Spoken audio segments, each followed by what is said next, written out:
సదాశివసమారంభాం శంకరాచార్యమధ్యమాం అస్మదాచార్యపర్యంతాం వందే గురుపరంపరాం. హరిః ఓం శ్రీ గురుభ్యో నమః. హరిః ఓం. 27వ శ్లోకం నుంచి 33వ శ్లోకం వరకు గురువుగారు అనాత్మ గురించి చాలా వివరంగా చెప్పారు. ఇప్పుడు 34 నుంచి 38 వరకు ఆత్మ అంటే ఏమిటో చెప్తున్నారు. ఆత్మ అంటే 5 లక్షణాలు కలిగిన ఆ చైతన్యము. ఇది మర్చిపోకూడదు. ఇది త్రూఅవుట్ మనం వేదాంతం నేర్చుకున్నంతసేపు ఇది మన మైండ్లో రీల్ అవుతూ ఉండాలి. ఆత్మ అంటే చైతన్యము. ఇది అనాత్మ యొక్క లక్షణము గాని, అనాత్మలో ఒక భాగము గాని, అనాత్మ ఉత్పత్తి చేసినటువంటి ఒక వస్తువు గాని కాదు. ఈ ఆత్మ స్వతంత్ర సత్తా కలిగినది. ఇది చైతన్య తత్వము. ఇది అనాత్మనంతా వ్యాపించి అనాత్మని చేతనవంతం చేస్తూ ఉంటుంది. ఈ చైతన్య తత్వం లేదా ఈ చైతన్యము అనాత్మలోనూ ఉంటుంది, అనాత్మ బయట ఉంటుంది. అనాత్మ బయట అంటే శరీరం బయట చైతన్యం ఉంటుంది కానీ తెలియదు. ఎందుకంటే దాన్ని ప్రకటించేటటువంటి మాధ్యమం లేదు కాబట్టి. ఈ ఆత్మ అనగానే మనకి చైతన్య తత్వము, ఈ 3 శరీరాలని వ్యాపించినటువంటి ఒక చైతన్య తత్వము అని తెలుసుకోవాలి. ఇప్పుడు జీవి అన్నప్పుడు ఆత్మ అనాత్మల యొక్క మిశ్రమం. కేవలం ఆత్మ ఏ పని చేయలేదు, ఆత్మ ఆలోచించలేదు, ఆత్మ ఒక వ్యవహారం చేయలేదు, ఆత్మ ఎటువంటి క్రియను చేయలేదు. ఆత్మ అవ్యవహారి. ఆత్మ తనంతడు తానుగా ఏ పని చేయదు. ఎందుకంటే ఆత్మ అవ్యవహారి, అసంగము. కాబట్టి ఇది క్రియను చేయడం కానీ, ఆలోచించడం కానీ, ఒక వ్యవహారాన్ని చక్కబెట్టడం కానీ చేయదు. పోనీ అనాత్మ చేస్తుందా అంటే అనాత్మ జడము, జడ వస్తువు. కాబట్టి దానికి ఒక చేతన క్రియ చేసేటటువంటి శక్తి స్వతహాగా లేదు. మరి ఈ జీవి ఇలా ఆలోచిస్తున్నాడు, చేతన క్రియలు చేస్తున్నాడు. ఎలా చేస్తున్నాడు అంటే జీవి ఆత్మానాత్మల యొక్క మిశ్రమం కాబట్టి ఈ చేతన తత్వాన్ని అనాత్మ ఆత్మ నుంచి అరువు తెచ్చుకుంటోంది. ఆత్మ నుంచి అందుకుని ఈ వ్యవహారం అంతా చేస్తోంది. అందుకని దయానంద సరస్వతులు తరచూ హాస్యంగా అంటూ ఉంటారు, ప్రతి జీవి ఒక మిశ్ర అని.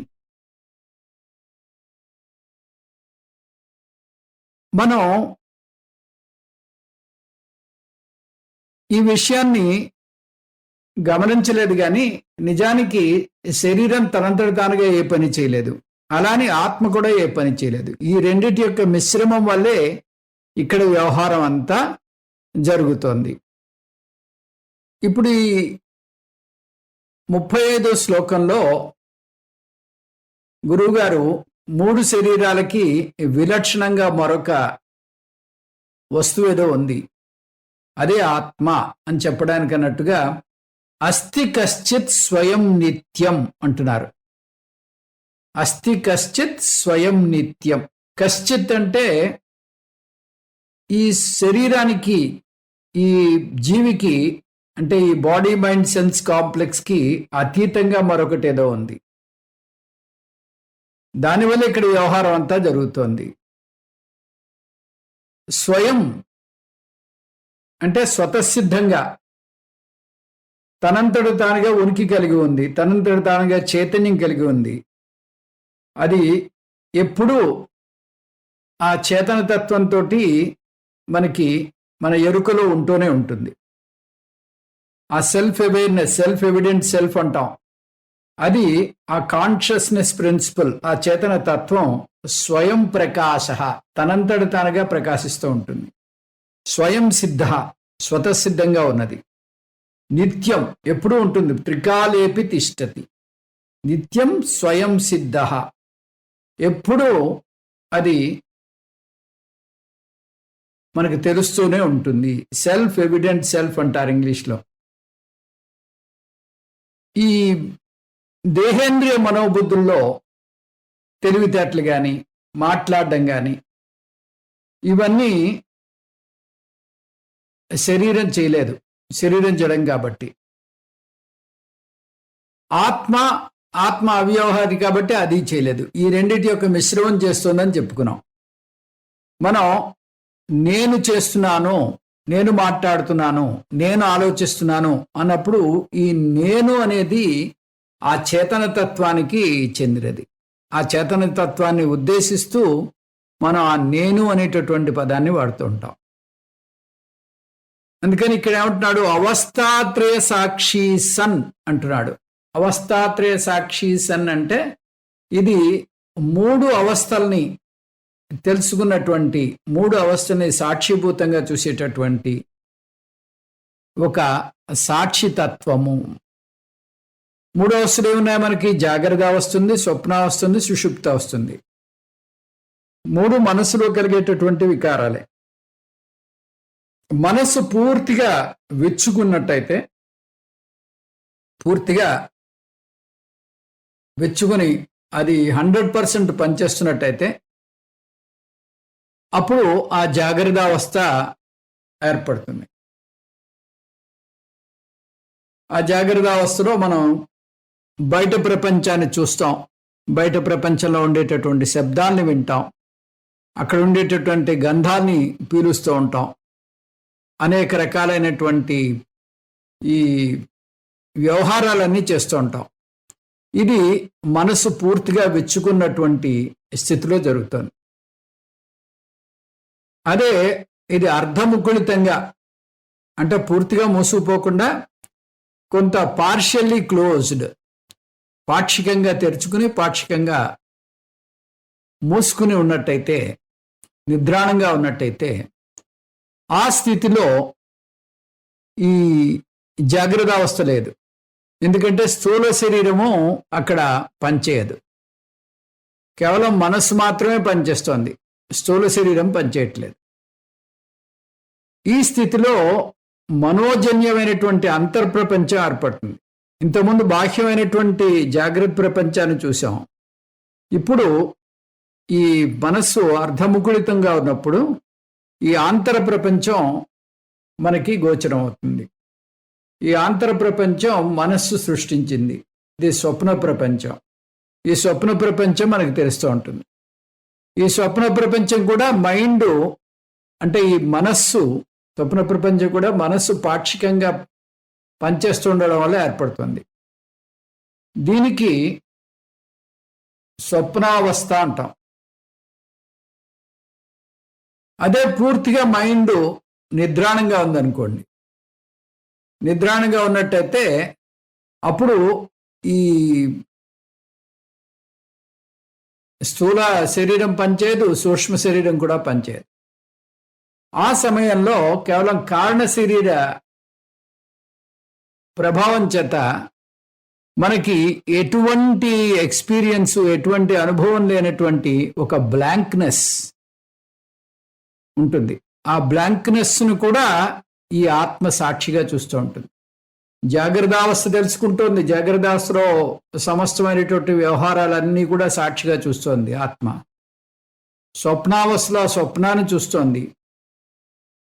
సుషుప్తి అవస్థలో కూడా ఆ సుషుప్తి అంటే ఆ వస్తువుల యొక్క అభావాన్ని, వ్యవహారం ఏది లేనటువంటి ఆ అభావమైనటువంటి ఆ స్థితిని సాక్షిగా ఈ ఆత్మ చూస్తోంది. అంటే ఈ మూడు అవస్థల్లోనూ ఇది సాక్షిగా ఉంది, అవస్థాత్రయంలో సాక్షిగా ఉంది. ఈ అవస్థాత్రయం ఇది అంతఃకరణల యొక్క ధర్మం. కాబట్టి ఈ మూడు కూడా ఈ మనస్సు అనుభవించేటటువంటి వ్యవహారాలు. ఈ ఆత్మ యొక్క స్థితి అటు వీటిలో ఇది కేవలం సాక్షిగా ఉంటుంది. మనస్సు ఈ మూడు అనుభవాలు వీటిని అనుభవిస్తోంది. అక్కడ బ్లాంక్నెస్ అనుభవిస్తోంది, స్వప్న అనుభవాన్ని తెచ్చుకుంటోంది, జాగ్రత్త ప్రపంచంలో జాగ్రత్త అవస్థని అనుభవిస్తోంది. ఈ విధంగా మనస్సు ఎక్స్పీరియన్స్ని చవిచూస్తోంది. కానీ వీటి మూడింటికి సాక్షిగా ఉన్నది ఆ ఆత్మ మాత్రమే. అంటే అవస్థాత్రయ సాక్షి అని చెప్పారు. అవస్థాత్రయ సాక్షి అంటే ఈ మూడు అవస్థలకి ఇది సాక్షిగా ఉంటుంది.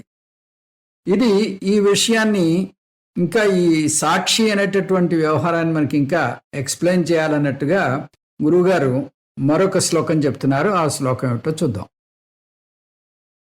యో విజానాతి సకలం జాగ్రత్ స్వప్న సుషుప్తిషు బుద్ధి తద్వృత్తి సద్భావం అభావమహమిత్యయం.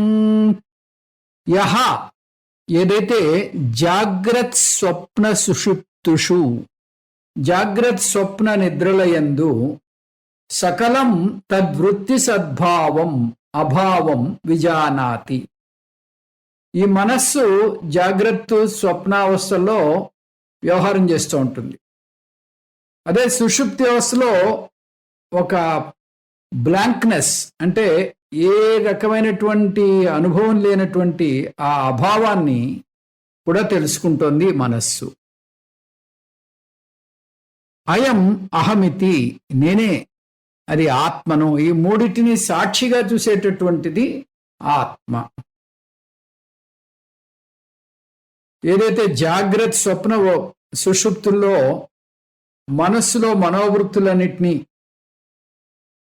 దాని అస్తిత్వాన్ని అభావాన్ని కూడా తెలుసుకుంటుందో అదే ఆత్మ.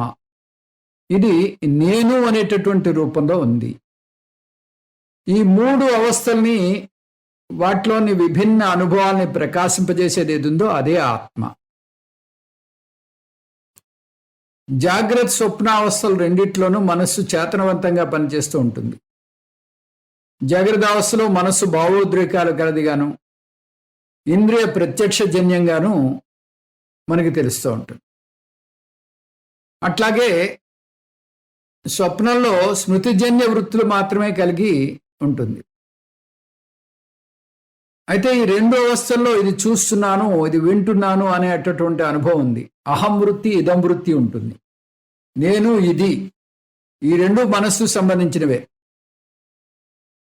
తాను ఎటువంటి మార్పు చెందకుండా ఈ వృత్తులన్నింటినీ ప్రకాశింపజేసేది అదే ఆత్మ. బుద్ధి తద్వృత్తి సద్భావం అభావం విజానాతి. ఈ రెండిట్లో కలిగేటటువంటి వ్యవహారాలను చూస్తోంది, సుషుప్తిలో కలిగేటటువంటి ఆ బ్లాంక్నెస్ను కూడా చూస్తోంది. అదే ఆత్మ అని చెప్తున్నారు గురువుగారు. అంటే ఇక్కడ ఈ సాక్షి అనేటటువంటి వ్యవహారం ఏమిటి అని మనం చూసినట్టయితే, ఈ జీవి ఒక మిశ్రమం అని చెప్పుకున్నాం. జీవి యొక్క వ్యవహారం ఒక మిశ్రమంగా జరుగుతోంది అని చెప్పుకున్నాం.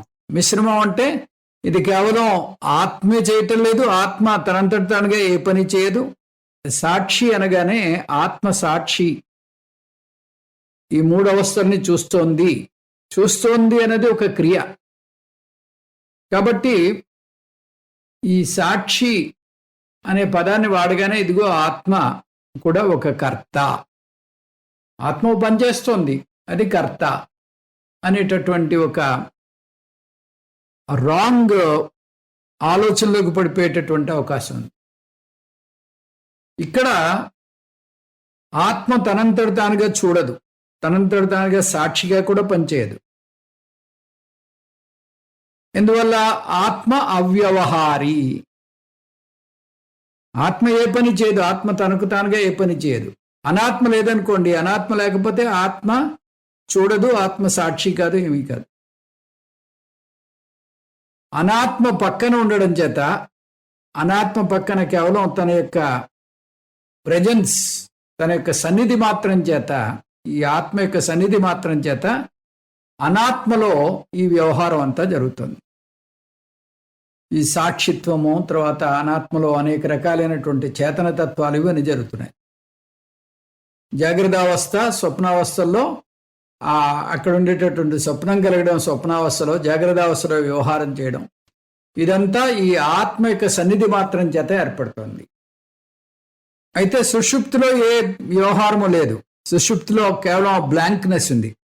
ఆ బ్లాంక్నెస్ను కూడా ఈ ఆత్మ సన్నిధి మాత్రంగా ఉండడం చేత అనాత్మ ఆ ఎక్స్పీరియన్స్ చేస్తుంది. ఇప్పుడు ఇక్కడ జరిగేటటువంటి వ్యవహారానికి ఆత్మ యొక్క కాంట్రిబ్యూషన్ ఏమిటి, అనాత్మ యొక్క కాంట్రిబ్యూషన్ ఏమిటి అని మీరు ఆ బేరీజ్ వేసినట్టయితే, ఆత్మ యొక్క contribution passive contribution. Passive contribution అంటే ఆత్మ సాక్షాత్తుగా పూనుకుని ఏ పని చేయదు. ఆత్మ యొక్క సన్నిధి మాత్రం చేతి ఇవన్నీ జరుగుతున్నాయి. ఆత్మ లేకపోతే అనాత్మలో ఇది సంభవం కాదు. అనాత్మ ఇది యాక్టివ్ కాంట్రిబ్యూషన్. అనాత్మలో ఈ చైతన్యం ప్రతిబింబించడం వల్ల ఇక్కడ ఉండేటటువంటి వ్యవహారం అంతా జరుగుతుంది. అంటే జాగ్రత్తావస్థలో వ్యవహారము, స్వప్నావస్థలో స్వప్నము, సుషుప్తిలో ఆ వృత్తుల యొక్క అభావాన్ని, వీటన్నిటినీ ఈ అనాత్మలో ఉండేటటువంటి మనస్సు గ్రహించగలుగుతుంది. ఇప్పుడు సాక్షి అన్నప్పుడు కేవల ఆత్మ కాదు, కేవల అనాత్మ కాదు, ఈ రెండిటి యొక్క మిశ్రమం అన్నప్పుడు ఆత్మని సాక్షి అని చెప్తున్నాం కాబట్టి ఈ ఆత్మ వల్ల మాత్రమే ఇది జరుగుతుంది. కాబట్టి ఆత్మ ప్యాసివ్ కాంట్రిబ్యూటర్గా సాక్షిగా చూస్తాం, సాక్షాత్తుగా చూడలేదు. ప్యాసివ్ కాంట్రిబ్యూటర్ అంటే ఆత్మ సన్నిధి మాత్రం చేత ఇవన్నీ జరుగుతున్నాయి అని మనం తెలుసుకోవాలి. ఈ విధంగా ఆత్మ, తర్వాత ఇక్కడ మనసులో ఉండేటటువంటి అనేక వృత్తులు, ఇవి ఈ రెండు రకాల కాంట్రిబ్యూషన్స్ జరుగుతున్నాయంటే ఆ ఆత్మ యొక్క సన్నిధి మాత్రం చేత. అనాత్మ యాక్టివ్ కాంట్రిబ్యూటరు, ఆత్మ ప్యాసివ్ కాంట్రిబ్యూటర్. ఇది ఎలా అంటే, ఈ రూమ్లో లైట్ ఉంది, రూమ్ అంతా ప్రకాశింపజేస్తుంది. కానీ ఆ లైటు ఈ పుస్తకాన్ని ప్రకాశింపజేసి ఒక్కొక్క లైన్ని ప్రకాశింపజేస్తుంది. దాని యొక్క పార్టిసిపేషన్ అంటే కేవలం ఆ లైట్ యొక్క సన్నిధి మాత్రం చేత ఇదంతా జరుగుతుంది. అంతేగాని లైట్ పనిగట్టుకుని ఈ పుస్తకాన్ని ప్రకాశింపజేయట్లేదు. ఆత్మ ఎప్పుడు ఉంది అన్నట్టయితే ఆత్మ ఎప్పుడూ ఉంటూనే ఉంటుంది. అనాత్మ ఒక టైంలో మనకు గోచరిస్తుంది, ఒక టైంలో గోచరించదు. ఏ వస్తువుని చూశాననుకోండి, బి కనిపించదు, సి కనిపించదు. కాబట్టి నేను దేని మీద అయితే దృష్టి సారిస్తున్నానో అదే కనిపిస్తుంది, కానీ తదితరమైనటువంటి వస్తువులు, అనాత్మలు నాకు కనిపించవు. ఆత్మ సాక్షి అన్నప్పుడు ఆత్మ తనకు తానుగా అది చూడదు. ఎందుకంటే ఆత్మ అనాత్మ లేకుండా, ఆత్మ అనాత్మల మిక్సర్ లేకుండా ఈ సాక్షిత్వం అనేది లేదు. కేవలం ఆత్మ చూడలేదు, కేవలం అనాత్మ చూడలేదు. కాబట్టి ఆత్మానాత్మల యొక్క మిక్సరు మాత్రమే ఈ చూడడము అనేది, చేయడము అనేది, ఆలోచించడం అనేది, ఈ వృత్తులు అనేవి, ఇవన్నీ కూడా ఈ మిక్సర్ వల్ల మాత్రమే ఏర్పడుతున్నాయి అని ఈ విషయాన్ని మనకి అంతర్యామి బ్రాహ్మణము అనేటటువంటి బ్రాహ్మణంలో బృహదారణ్యకోపనిషత్తులో బాగా చక్కగా చెప్పారు. ఆ బృహదారణ్యకోపనిషత్తులో 3వ చాప్టర్లో 7వ సెక్షన్లో 23వ మంత్రం, అది అదృష్టో ద్రష్ట, అశ్రుతో శ్రోత, అమతో మంత, అవిజ్ఞాతో విజ్ఞాత, నాణ్యతోస్తి ద్రష్ట, నాణ్యతోస్తి శ్రోత, నాణ్యతోస్తి మంత, నాణ్యతోస్తి విజ్ఞాత, ఏషత ఆత్మ అంతర్యామృతః. ఇక్కడ అదృష్టో ద్రష్ట అన్నప్పుడు అదృష్ట అంటే ఆత్మ ఎప్పటికీ చూసేదే గాని చూడబడేది కాదు. అశ్రుతో శ్రోత, ఆత్మ ఎప్పటికీ వినేదే గాని వినబడేది కాదు. అమతో మతః, ఆత్మ ఎప్పటికీ ఆలోచించేదే గాని ఆలోచన కాదు. అవిజ్ఞాతః విజ్ఞాతః, ఆత్మ ఎప్పటికీ తెలుసుకునేదే గాని తెలియబడేది కాదు. అంటే సబ్జెక్ట్ ఆబ్జెక్ట్ అని చూస్తున్నప్పుడు ఆత్మ ఆబ్జెక్ట్ కాదు, ఇది సబ్జెక్టు. దేని వల్లనైతే దీన్ని అంతటిని చూస్తున్నామో అదే ఆత్మ. అంతేగాని ఆత్మని మళ్ళీ చూడడం అనేది సంభవం కాదు. ఎందుకంటే చూసేదే అది, వినేదే అది, తెలుసుకునేదే అది. కాబట్టి ఇది ఎప్పటికీ ఇది సబ్జెక్ట్ కానీ ఆబ్జెక్ట్ కాదు. దీని గురించే మనకింకా నాణ్యతోస్తి ద్రష్ట, నాణ్యతోస్తి శ్రోత, నాణ్యతోస్తి మంత, నాణ్యతోస్తి విజ్ఞాత అని చెప్పారు. అంటే ఆత్మని ఇక్కడ అంతర్యామి అంటున్నారు. అంతర్యామి కాకుండా వేరే ద్రష్ట లేడు, అంతర్యామి కాకుండా వేరే శ్రోత లేడు, అంతర్యామి కాకుండా వేరే మంతా లేడు, ఆలోచించేవాడు లేడు, అంతర్యామి కాకుండా వేరే విజ్ఞాత లేడు. ఈ విధంగా ఈ బ్రాహ్మణ వస్తుంది. విజ్ఞాత అంటే తెలుసుకునేవాడు, అదే ఆత్మ. ఆత్మ తెలుసుకునేవాడు అన్నప్పుడు మనం మెంటల్గా అనాత్మను కూడా కలుపుకోవాలి. ఎందుకంటే ఆత్మ తనకు తానుగా ఏది తెలుసుకోలేదు, తనకు తానుగా ఏది చూడలేదు, తనకు తానుగా ఏది ఆలోచించలేదు. ఇది మనం ముందే చెప్పుకున్నాం. ఆత్మ అనాత్మ యొక్క సమక్షంలో ఆ మిశ్రమమే ఇదంతా చేస్తోంది అని. కాబట్టి ఎప్పుడైతే మనం ద్రష్ట అని చెప్పామో ఆ ద్రష్టకి పక్కన అనాత్మని చేర్చాలి. అంటే ఈ ఆత్మ ప్లస్ అనాత్మ కలిసి ద్రష్టగా ఏర్పడుతోంది అనే విషయాన్ని మనం తెలుసుకోవాలి. యహ విజానాతి సకలం, యహ విజానాతి సకలం అంటే ఇది అన్నిటినీ తెలుసుకుంటోంది అన్నప్పుడు ఎలా తెలుసుకుంటోంది అంటే చెప్పాం, దీన్ని ఆత్మ ప్యాసివ్గా దీంట్లో పార్టిసిపేట్ చేస్తుంది, అంతేగాని యాక్టివ్ పార్టిసిపేషన్ ఉండదు. ఆత్మ యొక్క ఆ స్థితి, ఆత్మ యొక్క రోలు ప్యాసివ్ రోల్, అనాత్మ యొక్క రోలు యాక్టివ్ రోల్. ఎందువల్ల ఆత్మ ఎటువంటి మార్పుని చెందకుండా, ఎటువంటి వ్యవహారం చేయకుండా ఇదంతా జరుగుతోంది. ఆత్మ ఉండడం వల్లే జరుగుతుంది. కాబట్టి ఆత్మ సాక్షి, ఆత్మ మంత, ఆత్మ ద్రష్ట ఇట్లా మాట్లాడుతున్నాం. అయితే ఇది ప్యాసివ్, దీని రోలు ప్యాసివ్ రోలు, ఈ అనాత్మ రోలు యాక్టివ్ రోలు. ఈ రెండిటి మిశ్రమం, ఈ రెండిటి యొక్క మిక్సర్ వల్ల మాత్రమే ఇదంతా సంభవము. మొట్టమొదటిగా ఏమవుతుంది, ఈ ఆత్మ అనాత్మ సన్నిధిలో ఉన్నప్పుడు ఈ కారణ శరీరం అది ఆత్మ వల్ల చేతనవంతం అవుతుంది. చేతనవంతమై కారణ శరీరం వల్ల సూక్ష్మ శరీరం చేతనవంతం అవుతుంది. సూక్ష్మ శరీరం వల్ల స్థూల శరీరం చేతనవంతం అవుతుంది. ఎప్పుడైతే 3 శరీరాలు చేతనవంతం అయ్యాయో ఆత్మ సన్నిధి మాత్రం చేత, ఈ ప్రపంచం అంతా కూడా మనకి ప్రకాశింపబడుతుంది, ఈ ప్రపంచం అంతా కూడా తెలియబడుతుంది. ఇది ఆత్మానాత్మల మిశ్రమం చేసేటటువంటి వ్యవహారం. సకలం విజానాతి, ఈ ప్రపంచం అంతా కూడా తెలియబడుతుంది. దేనివల్ల? ఆత్మ వల్ల. ఎలాగా? ప్యాసివ్గా, యాక్టివ్గా కాదు, ప్యాసివ్గా. జాగ్రత్త స్వప్న సుషుప్తుషు అని చెప్పాడు. 3 అవస్థలను ఈ ఆత్మ ప్రకాశింపజేస్తుంది. ఆత్మ లేనట్టయితే 3 అవస్థలు లేవు. ఎప్పుడైతే ఈ 3 శరీరాలు చేతనవంతం అయ్యాయో అప్పుడు జాగ్రత్త అవస్థ ఏర్పడుతుంది. ఇందులో ఈ స్థూల శరీరం నిద్రాణంగా అయిపోయింది అనుకోండి, అప్పుడు సూక్ష్మ శరీరం మాత్రమే చేతనవంతంగా ఉంటుంది. దానివల్ల మనకి ఈ స్వప్నావస్థ ఏర్పడుతుంది. ఈ సూక్ష్మ శరీరం కూడా నిద్రాణంగా ఉన్నట్టయితే ఆ కారణ శరీరం చేతనవంతంగా ఉండడం కారణం చేత ఆ కారణ శరీరం వల్ల మనకి సుషుప్తి అవస్థ ఏర్పడుతుంది. ఆ సుషుప్తి అవస్థలో ఎటువంటి ఆలోచనలు ఉండవు, ఎటువంటి వ్యవహారము ఉండదు, ఎటువంటి వృత్తులు నడవవు.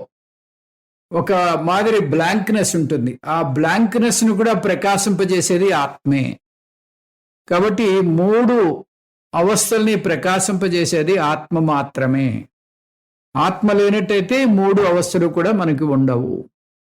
కానీ ఆత్మ యొక్క పార్టిసిపేషను ప్యాసివ్ పార్టిసిపేషన్. బుద్ధి తద్వృత్తి సద్భావం అభావం. ఈ బుద్ధిలో ఏర్పడేటటువంటి వృత్తి అంటే జాగ్రత్త అవస్థలో వృత్తులు ఏర్పడుతూ ఉంటాయి. తర్వాత ఈ స్వప్నావస్థలో కూడా స్వప్నజన్యమైనటువంటి వాసనాజన్యమైనటువంటి వృత్తులు ఏర్పడుతూ ఉంటాయి. ఈ 2 కూడా ఈ ఆత్మ వల్లే సంభవం. నా మనసు నాకు తెలుస్తూ ఉంటుంది, నా ఆలోచనలు నాకు తెలుస్తూ ఉంటాయి, ఎమోషన్స్ తెలుస్తూ ఉంటాయి. ఇవన్నీ కూడా ఎవరు తెలుసుకుంటున్నారు అంటే ఆత్మ సాక్షి. ఆ ఎరుక, నేను నేను నేను అనేటటువంటి ఎరుక ఏదైతే ఉందో ఆ ఎరుక అదే నేను. ఈ ఎరుక కూడా ఆత్మకి నేను ఆత్మను అని తెలియదు, అలాగే అనాత్మకి నేను అనాత్మను అని తెలియదు. ఎందువల్ల? అనాత్మ జడము, ఆత్మ అది అవ్యవహారి. కాబట్టి నేను ఆత్మని కూడా ఆత్మకి తెలియదు. కాకపోతే ఆత్మానాత్మల యొక్క మిశ్రమానికి ఇదంతా తెలుస్తోంది.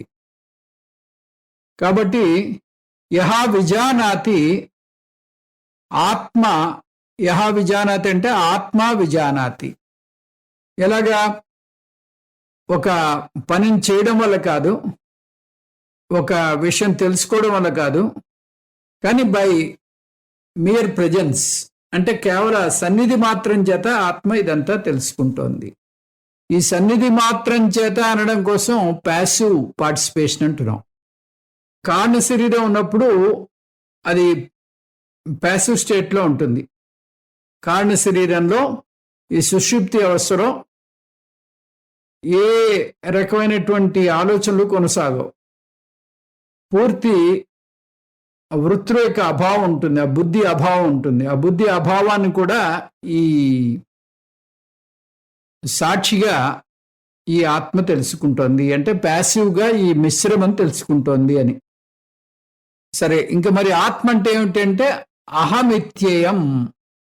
అహమితి అహమితి అహం విజానామి ఇది. నేను తెలుసుకుంటున్నాను, నేను చేస్తున్నాను. ఈ నేను నేను నేను అనేటటువంటి ఎరుక ఏదైతే ఉందో ఆ ఎరుకే ఆత్మ. ఆ సెల్ఫ్ ఎవిడెంట్ సెల్ఫ్, నేనున్నాను అనేటటువంటి విషయం నాకు మరొకరు ఎవరో తెలియజేయని అవసరం లేదు. ఆ నేను అనేది ఏదైతే ఉందో అదే ఆత్మ. ఇప్పుడు 37వ శ్లోకం చూద్దాం. య పశ్యతి స్వయం సర్వం యం న పశ్యతి కశ్చన యశ్చేతయతి బుద్ధ్యాది నతు యం చేతయత్యయం. యహ ఏదైతే సర్వం స్వయం పశ్యతి, ఈ సమస్తాన్ని వేరే సహాయం లేకుండా తానే చూస్తుందో, యం కశ్చన న పశ్యతి, దేన్నైతే ఎవరు కూడా చూడలేరో, యహ బుద్ధ్యాది చేతయతి, ఏదైతే ఈ బుద్ధి మనస్సు ఈ అంతఃకరణలు ఇంద్రియాలు వీటన్నిటిని ప్రకాశింపజేస్తుందో, యం తు న చేతయతి, దేన్నైతే మరి ఇతరమైనవి ప్రకాశింపచేయలేవో, అయం ఆత్మ, అదే ఈ ఆత్మ. అంటే స్వయంగా తానే మరొకరి సహాయం లేకుండా సర్వాన్ని చూస్తూ ఉంటుంది. సర్వాన్ని చూస్తూ ఉంటుందంటే మళ్ళీ ఇది కర్త అనేసుకోకూడదు. ఇప్పుడు ఇంతవరకు చెప్తున్నది అంతా అదే. సర్వాన్ని చూస్తుందంటే ప్యాసివ్గా చూస్తుంది. సన్నిధి మాత్రం చేత ఈ మిక్సర్లో ఏర్పడుతుంది చూడడము అనేది. ఇది సబ్జెక్ట్గా మనం తెలుసుకోగలము, ఆబ్జెక్ట్గా తెలుసుకోలేము. అయితే ఈ ఆత్మ అన్నిటినీ చూస్తుంది కానీ ఆత్మను మాత్రం ఏది చూడలేదు అని చెప్తున్నారు.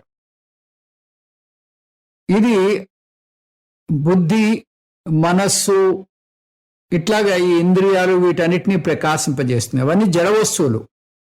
అవి వ్యవహారం చేస్తున్నాయంటే ఆ ఆత్మ యొక్క సన్నిధి మాత్రం చేత వాటిలో చేతనత్వం ఏర్పడి ఆ చేతనత్వం వల్ల వాటి వ్యవహారాలు చేయగలుగుతున్నాయి.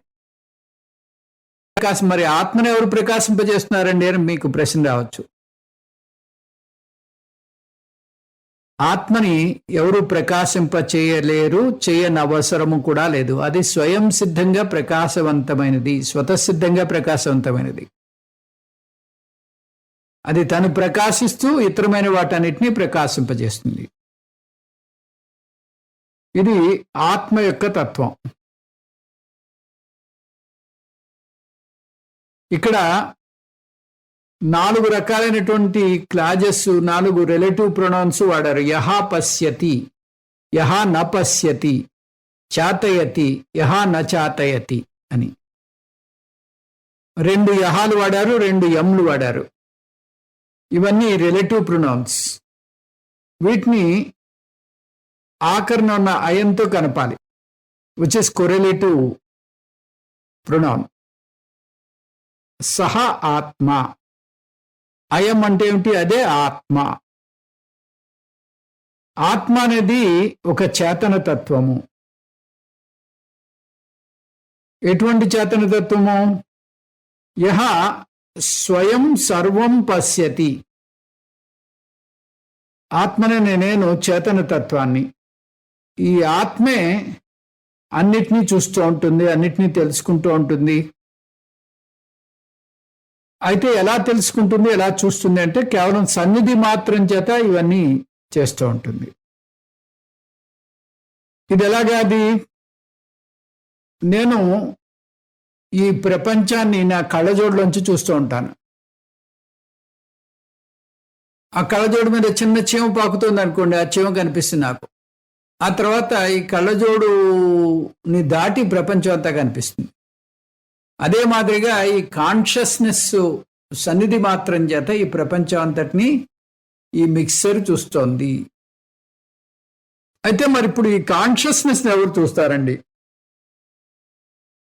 కాన్షియస్నెస్ అన్నిటినీ చూస్తోంది అంటున్నారు కదా, కేవలం సన్నిధి మాత్రం చేత అన్నిటినీ చూస్తోంది అంటున్నారు. ఈ కాన్షియస్నెస్ని చూసేది ఎవరు అంటే ఈ చేతనత్వాన్ని చూసేది ఎవరు అంటే ఎవరు కూడా ఈ చేతనతత్వాన్ని చూడలేరు. చేతనతత్వం ఎప్పటికీ అది చూసేదే గాని చూడబడేది కాదు. అదృష్టో ద్రష్ట. అది ఎప్పటికీ సబ్జెక్ట్ గాని ఆబ్జెక్ట్ కాదు. యం ఆత్మానం కశ్చన న పశ్యతి. ఆత్మని ఎవరు కూడా చూడలేరు. మరి దేవుడు కూడా చూడలేడా అంటే దేవుడు కూడా చూడలేడు. ఎందుకంటే దేవుడు కూడా అదే ఆత్మతత్వం, అదే చేతనతత్వం. కాబట్టి ఆయన ఎప్పటికీ సబ్జెక్ట్ కానీ ఆబ్జెక్ట్ కాదు.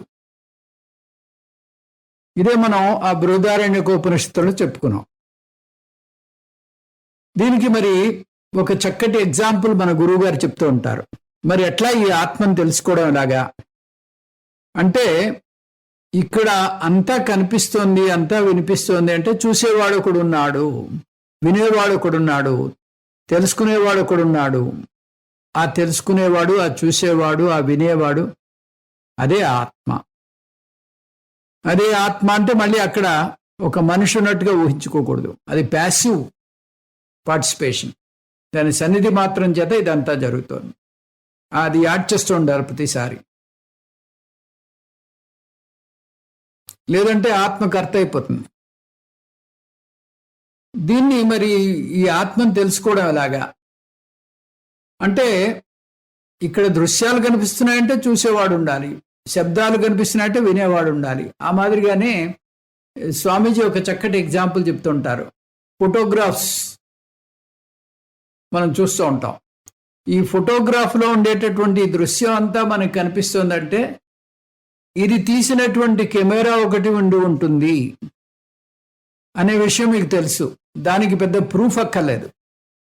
అదే మాదిరిగా ఇక్కడ మనకి ఈ వ్యవహారం అంతా నడుస్తోంది అంటే దీని వెనకాల నేను నేను నేను అనేటటువంటి ఆ ప్రత్యయం ఏదైతే ఉందో అది ఆత్మ.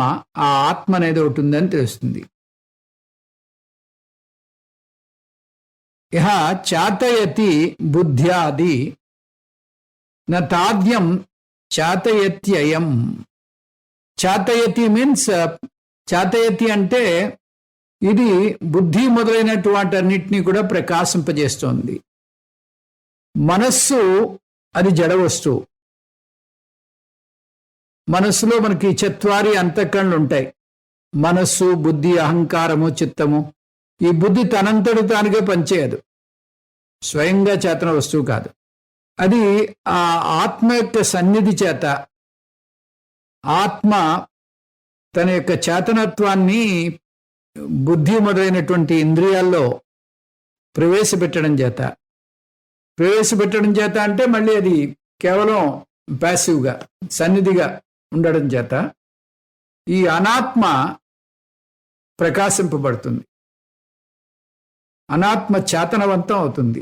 చేతనవంతం అయ్యి వాటి పనులు నిర్వహిస్తూ ఉంటాయి.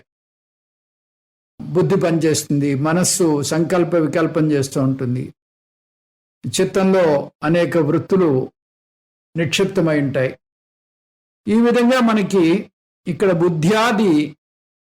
బుద్ధి మొదలైనటువంటి అంతఃకరణలు, ఇంద్రియాలు ఇవన్నీ కూడా చేతనవంతం అవుతున్నాయి. అందుకని ఈ ఆత్మని ఎవరు ప్రకాశింపజేస్తారండి?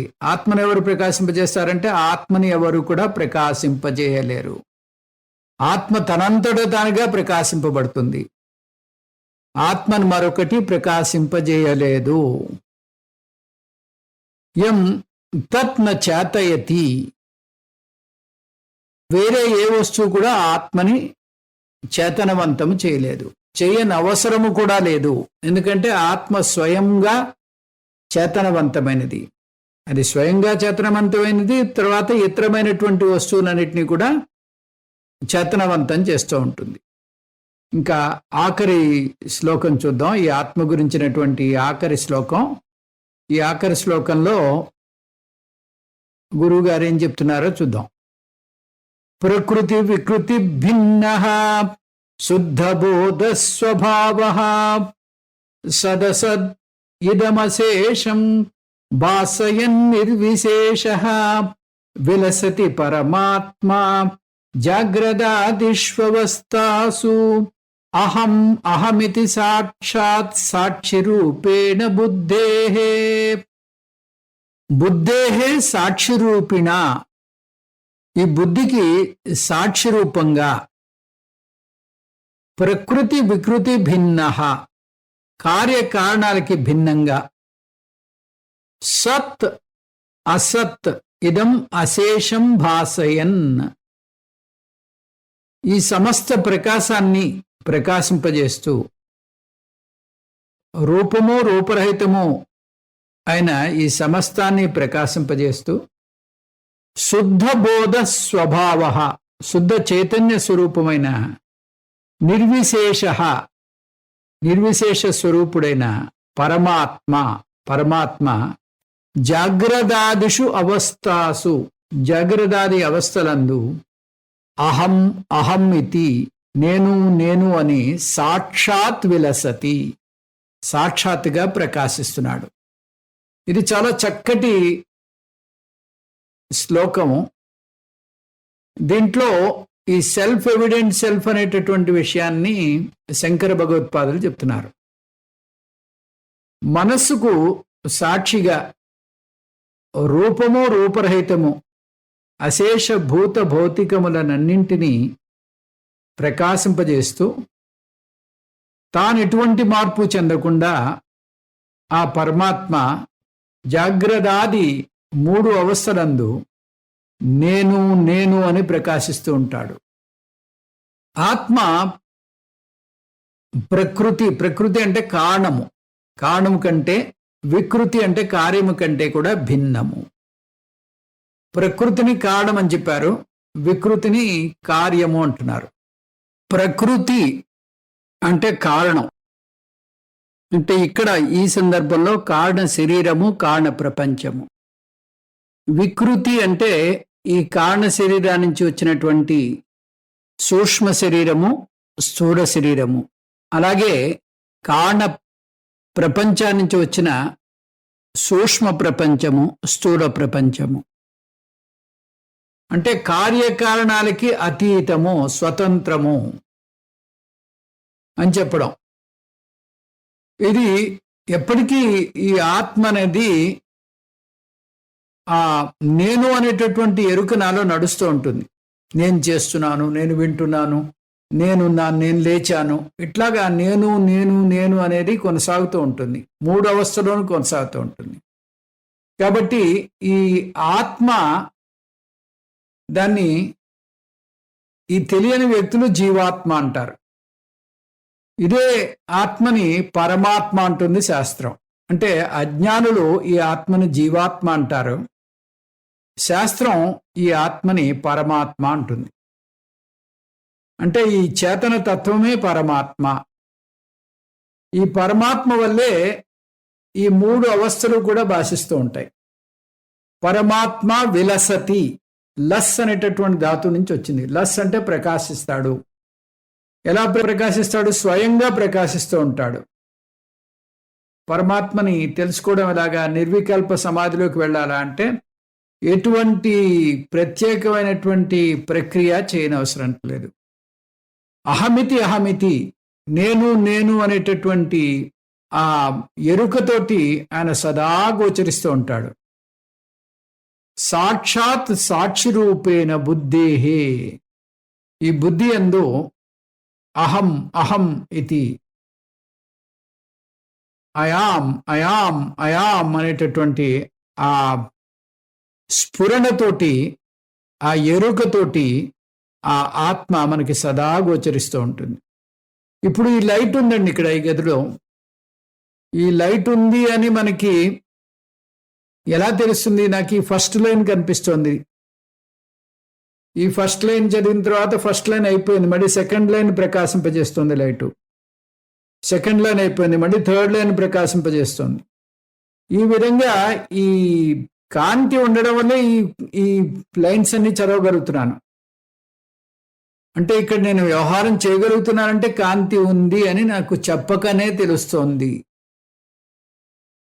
అదే మాదిరిగా ఇక్కడ నేను నేను నేను అనేటటువంటి ఆ అహం ప్రత్యయము, ఆ ఎరుక ఎప్పుడు మనం చేసేటటువంటి అన్ని వ్యవహారాల్లోనూ తెలుస్తూ ఉంటుంది.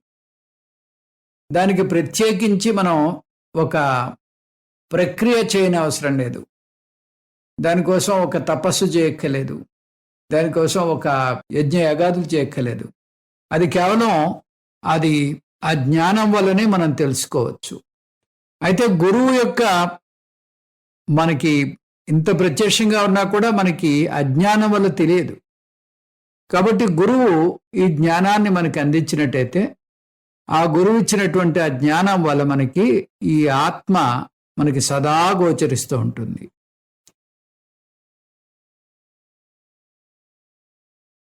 ఇది ఈ శ్లోకంలో ఉండేటటువంటి వ్యవహారము. అంటే ఇందులో మనం ముఖ్యంగా తెలుసుకోవాల్సింది ఏంటంటే ఈ ఆత్మ అనేది ఎప్పటికీ అది చూసేదే కానీ చూడబడేది కాదు, వినేదే కానీ వినబడేది కాదు, తెలుసుకునేదే కానీ తెలియబడేది కాదు. అంటే ఆ ఆత్మ ఎప్పటికీ సబ్జెక్టే కానీ ఆబ్జెక్ట్ కాదు. ఈ విషయం తెలుసుకోవాలి. ఆ తర్వాత ఈ ఆత్మ అనేది అది 3 అవస్థలకి సాక్షి. ఈ సాక్షి అన్నప్పుడు మనం ఆత్మ తనకు తానుగా ఏ పని చేయదు, అలానే అనాత్మ కూడా ఏ పని చేయదు. ఆత్మకి నేను ఆత్మ అని తెలియదు, అనాత్మకి నేను అనాత్మ అని తెలియదు. ఎందుకంటే అనాత్మ జడము, ఆత్మ అవ్యవహారి. మరి ఎవరు చేస్తున్నారు, ఎవరు చూస్తున్నారు, ఎవరు ఈ సాక్షి అంటే ఆత్మ అనాత్మల యొక్క మిశ్రమము. ఆత్మ తన సన్నిధి మాత్రం చేత ఈ వ్యవహారం అంతా చేస్తుంది, లేకపోతే తన సన్నిధి మాత్రం చేత అనాత్మలో ఈ వ్యవహారం అంతా జరుగుతుంది. అంటే ఆత్మ యొక్క కాంట్రిబ్యూషన్ ప్యాసివ్ కాంట్రిబ్యూషను, అనాత్మ యొక్క కాంట్రిబ్యూషను యాక్టివ్ కాంట్రిబ్యూషను. ఆత్మ గురించి తత్వబోధలో ఇలా ఉంది: స్థూల సూక్ష్మ కారణ శరీరాత్ వ్యతిరిక్త పంచకోశాతీత సన్ అవస్థాత్రయ సాక్షి సచ్చిదానంద స్వరూప సన్ యత్తిష్టతి స ఆత్మ. స్థూల సూక్ష్మ కారణ శరీరాలకి వ్యతిరిక్తంగా, పంచకోశాలకి అతీతంగా, 3 అవస్థలకి సాక్షిగా సచ్చిదానంద స్వరూపమైనటువంటి ఆత్మ ఉన్నది. మనోబుద్ధ్యహంకార చిత్తాని నాహం నచ శ్రోత్ర జిహ్వే నచ ఘ్రాణ నేత్రే నచ వ్యోమ భూమిన్న తేజో న వాయు చిదానంద రూప శివోహం శివోహం. ఈ ఆత్మ అని పదే పదే ఎందుకు చెప్తున్నామంటే, ఆత్మ అంటే నేనే.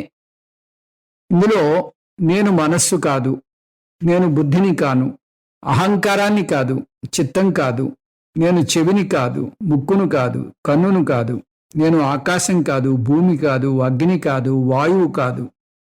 నేను ఆనంద స్వరూపాన్ని, సచ్చిదానంద స్వరూపాన్ని, ఆ శివుణ్ణి. నేను చూడబడే వస్తువు కంటే భిన్నమైన వాణ్ణి. అనుభవించే వస్తువుల యొక్క లక్షణాలు అసంగుడునైనా నాకు అంటవు. నేను పూర్ణ స్వతంత్రుడను.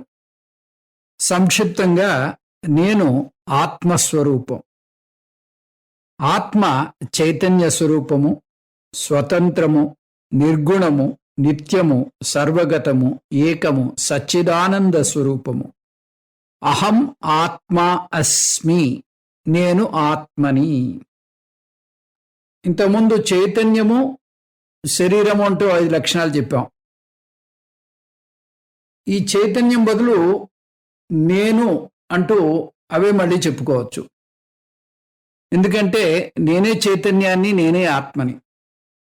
నేను శరీరంలో ఒక భాగం కానీ, లక్షణం కానీ, దాని నుంచి ఉత్పత్తి అయినటువంటి వస్తువును కానీ కాను.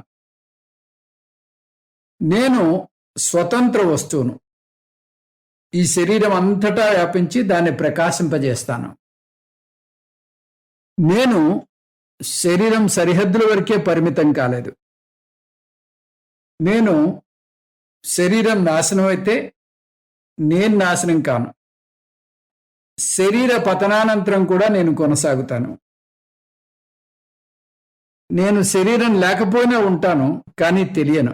ఎందుకంటే నన్ను ప్రతిబింబింపజేసే మాధ్యమం లేదు కాబట్టి నేను తెలియటం లేదు. అంత మాత్రాన నేను లేనట్టు కాదు. ఇది ఈ ఆత్మ గురించినటువంటి వివరము. ఇంకా ముందు ముందు కొన్ని కొత్త విషయాలు నేర్చుకుందాం. ఓం తత్సత్. సర్వం శ్రీకృష్ణార్పణమస్తు. ఓం పూర్ణమదః పూర్ణమిదం పూర్ణాత్ పూర్ణముదచ్యతే పూర్ణస్య పూర్ణమాదాయ పూర్ణమేవావశిష్యతే. ఓం శాంతి శాంతి శాంతి. హరి ఓం. శ్రీ గురుభ్యో నమః. హరి ఓం.